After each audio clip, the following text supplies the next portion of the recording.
10वीं कक्षा का पहली कविता है मातृभूमि।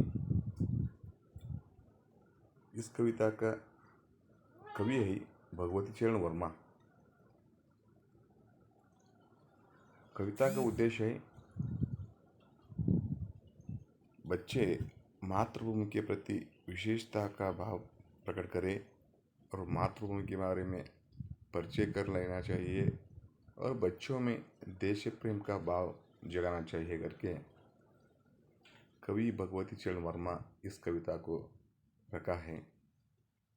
और क्या है कि कवि का परिचय थोड़ा सा कर लेना चाहिए।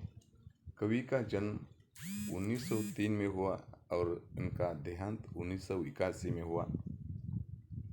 श्री भगवती चरण वर्मा का जन्म 30 अगस्त 1903 को उन्नाव जिले में हुआ। उन्नाव जिले के सैफीपुर गांव में हुआ।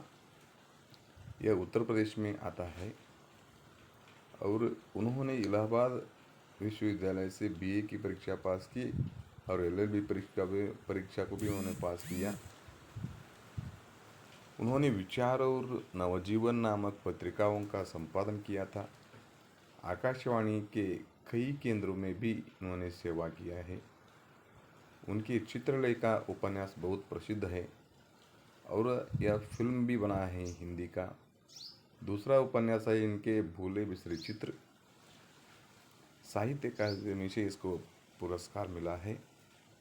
अपने खिलौने, पतन, 3 शर्ष, टेढ़े मेढ़े रास्ते, युवराज चूड़ा, ये उनके उपन्यास है। मेरी कहानियाँ, मोर्चाबंदी तथा संपूर्ण कहानियाँ इनकी कहानी संग्रह है। मेरी कविताएं, सविनय और एक नाराज कविता इनके कविता संग्रह है। मेरे नाटक वसीयत, ये नाटक है इनके। आदि उनकी अन्य लोकप्रिय कृतियां हैं। 5 अक्टूबर 1981 को वर्मा जी का देहांत हुआ। हम कवि परिचय को भी कर लेना चाहिए। इसमें से हमें अनुरूपता के प्रश्न आ सकते हैं, एक अंक के प्रश्न आ सकते हैं, जोड़ कर लिखिए का प्रश्न भी आ सकते हैं। इसलिए कवि का जन्म और कवि का देहांत का ईस्वी को भी हम याद कर लेना चाहिए और कवि के उपन्यास, कवि के नाटक, कवि के द्वारा लिखी हुई कहानियाँ, कवि के द्वारा लिखी हुई कविता संग्रह, इनको भी हम याद रखना चाहिए। एक अंक का प्रश्न इसमें से हमें आ सकता है। और कविता का उद्देश्य भी हमें मालूम रहना चाहिए। कविता का आशय या उद्देश्य को मेरी ध्यान में रखेंगे तो इस कविता में कोई प्रश्न आए, 1 अंक के आए, 2 अंक के आए, 3 अंक के आए, 4 अंक के आए या भावार्थ के आए, तो अंक के आधार पर प्रश्न उत्तर को हम विस्तार कर सकते हैं और संकुचित कर सकते हैं। मैं पहले ही बता चुका था, इस कविता का द्वारा कवि बच्चों को देश प्रेम का झलक दिखाना चाहते हैं और मातृभूमि को प्रणाम करते हुए उसमें विद्यमान अपार वन संपदा, खनिज संपत्ति का वर्णन करते हुए भारत के महान विभूतियों का, यानी भारत में जन्मे प्रसिद्ध पुरुषों का स्मरण करते हैं। इस कविता से भारत की महानता का परिचय प्राप्त होता है। थोड़ा सा कविता को हम देख लेंगे।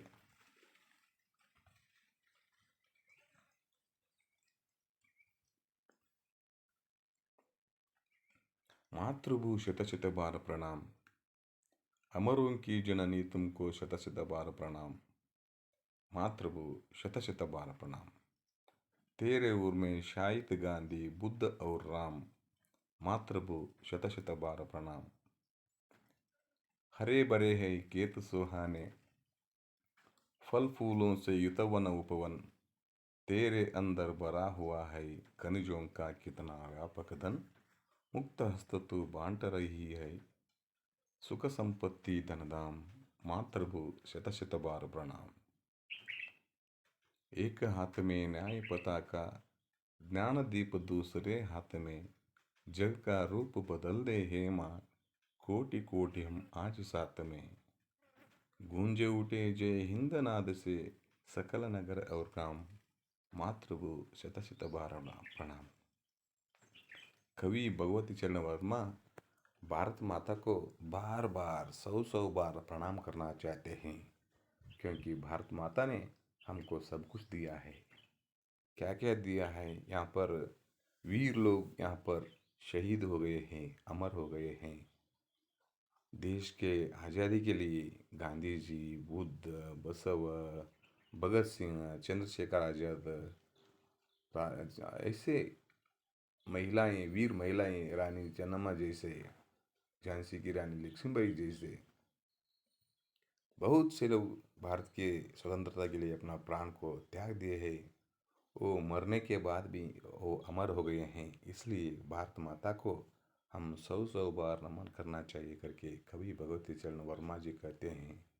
यहाँ पर व्याकरण के भाग हम लेंगे तो यदि परीक्षा में अमर इसका विलोम शब्द लिखिए तो आप क्या लिखेंगे? मर लिखेंगे। मर इसका विलोम शब्द अमर हो सकता है। और दूसरा चरण है, हरे भरे हैं खेत सुहाने, फल फूलों से युत वन उपवन। तेरे अंदर भरा हुआ है खनिजों का कितना व्यापक धन। मुक्त हस्त तू बांट रही है सुख संपत्ति धन धाम। मातृभू शत शत बार प्रणाम। पहले चरण में भगवती चरण वर्मा कहना चाहते हैं कि भारत माता को इसलिए नमन करना चाहिए कि यहाँ पर वीर और शूर लोग पैदा हो गए हैं। दूसरे चरण में, स्टैंजा में, परिचय में वो कहना चाहते हैं भारत माँ के प्राकृतिक सौंदर्य के बारे में, प्राकृतिक संपत्ति के बारे में वर्णन करते हैं। यहाँ के खेत, यहाँ का जो धरती हरे से भरा हुआ है। सुहाना इसका मतलब होता है सुंदर। और यहाँ पर सिर्फ खेत हरे भरे नहीं हैं, यहाँ पर खाने के लिए फल और फूल भी यहाँ पर मिलते हैं। सुंदर फल भी मिलते हैं, सुंदर फूल भी यहाँ पर मिलते हैं। और वन और उपवन बहुत फल और फूलों से भरा हुआ है। और धरती के ऊपर भी संपत्ति है और धरती के अंतराल में भी संपत्ति है। तेरे अंदर भरा हुआ है खनिजों का कितना व्यापक धन। यहाँ पर सोना मिलता है, चांदी मिलती है, पीतल, लोहा, सब कुछ भारत माँ के अंदर मिलता है। इसलिए अंग्रेजों ने भारत को आइए भारत संपद भरित देश है करके, भारत भूमि संपद भरित है और भारत में रहने वाले लोग भी अपने दिलों से संपद भरित है करके कवि कहना चाहते हैं। और इतना संपत्ति भारत देश के ऊपर अंदर है और बाहर है। और भारत माता इन संपत्ति को क्या कर रही है? लोगों को, भारत देश के लोगों को मुक्त हस्त बांट रही है। वो बिना पैसे लिए हुए भारतीय लोगों को दे रही है। और सुख और संपत्ति यहाँ पर क्या है? घर घरों में भरा हुआ है।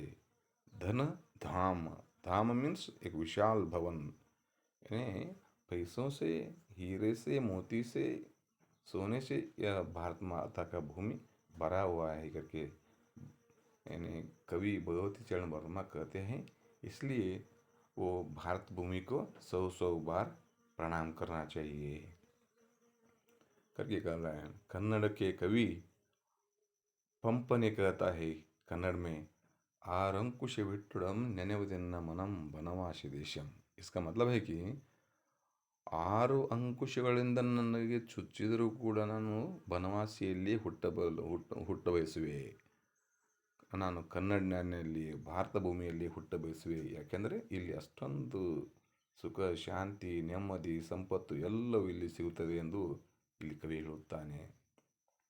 उसी तरह भगवती शर्मा ने भी कहता है कि भारत भूमि सुख संपत्ति से भरा हुआ है।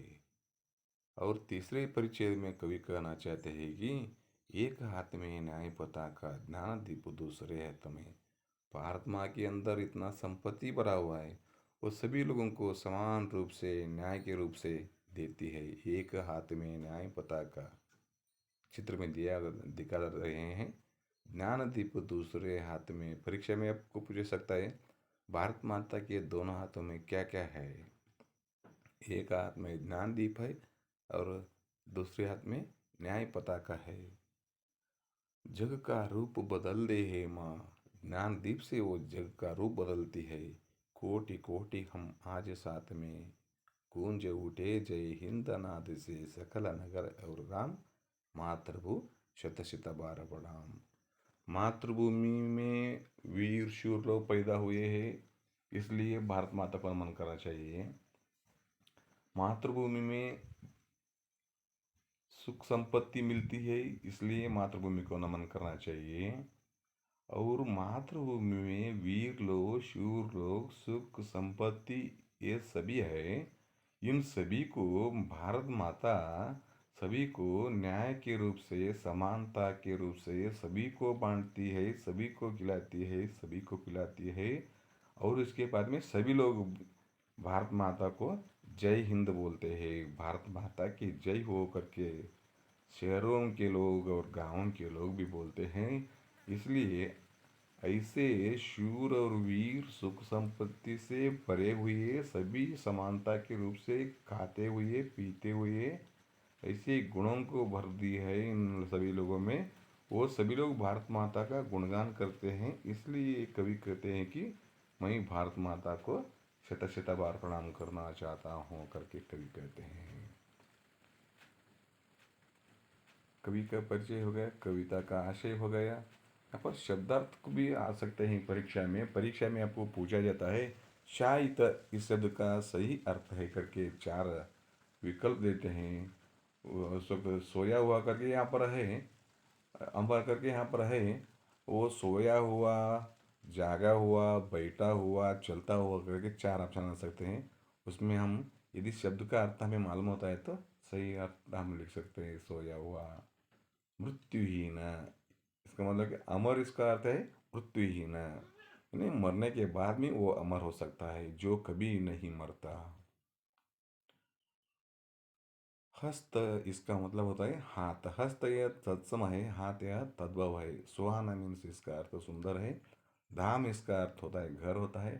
गूंजना इसका अर्थ होता है प्रतिध्वनित होना, अंग्रेजी में इसको रिनम्स बोलते हैं।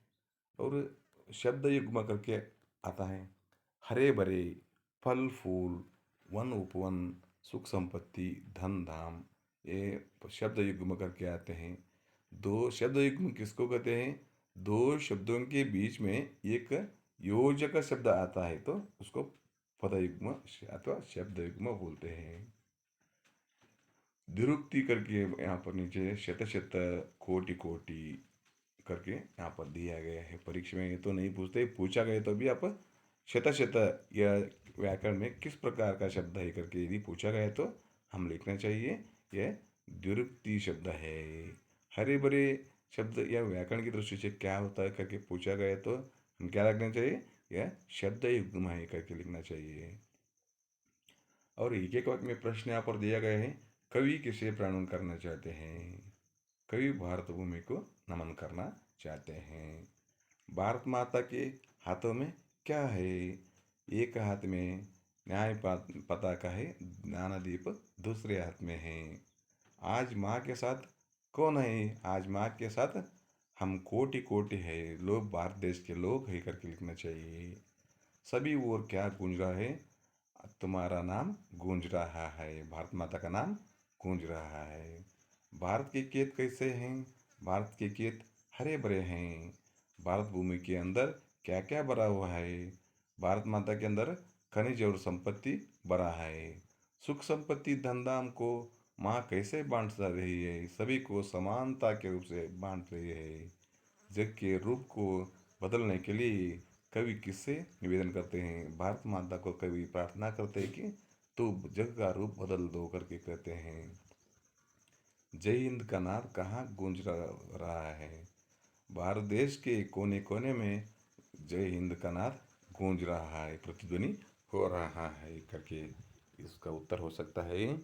और 2-3 वाक्यों में उत्तर लिखिए करके है। भारत माँ की प्रकृति का सौंदर्य वर्णन कीजिए। आप पद्यवाक्य को और पढ़िए और आप ही खुद लिखिए, प्रैक्टिस कीजिए। भारत भूमि का स्वरूप कैसे सुशोभित है, ये परीक्षा के लिए बहुत महत्व का है, इसको प्रैक्टिस कीजिए। वसीयत नाटक है, चित्रलेखा उपन्यास है, शतशत द्विरुक्ति है, हरे भरे पदयुग्म है। अभी भी हम चर्चा किए थे, क्या है ये? शब्द युग्म, पदयुग्म तो वही बोलते हैं। और क्या है? बाएं हाथ में न्याय पताका है, दाहिने हाथ में ज्ञान दीप है। हस्त हाथ पताका ध्वज, ये अनुरूपता परीक्षा के लिए प्रैक्टिस कीजिए। दोनों खंडों को जोड़कर लिखिए परीक्षा के लिए, ये भी आ सकता है। या आज तो इस परीक्षा पत्र में ये तो जोड़ कर लिखिए तो निकाल दिया गया है, ये तो नहीं आ सकता है। और रिक्त स्थान ये भी नहीं आ सकते हैं। इस कविता को भावार्थ के लिए पूछा जा सकता है। एक हाथ में न्याय पताका ज्ञानदीप, दूसरे हाथ में जग का रूप बदल रहे हैं माँ कोटि कोटि, आज साथ में आप भी लिख सकते हैं।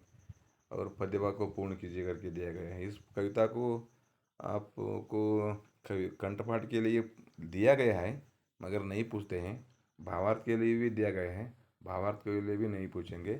फिर भी आपको क्या करना है? कविता को कंठपाठ करना है, कविता को भावार्थ लिखने के लिए कोशिश करना है। प्रश्न परीक्षा में, प्रश्न पत्र में यदि पूछा गया तो भी लिखने के लिए कोशिश करना है। और नेक्स्ट क्लास में हम फिर हाजिर होंगे। धन्यवाद।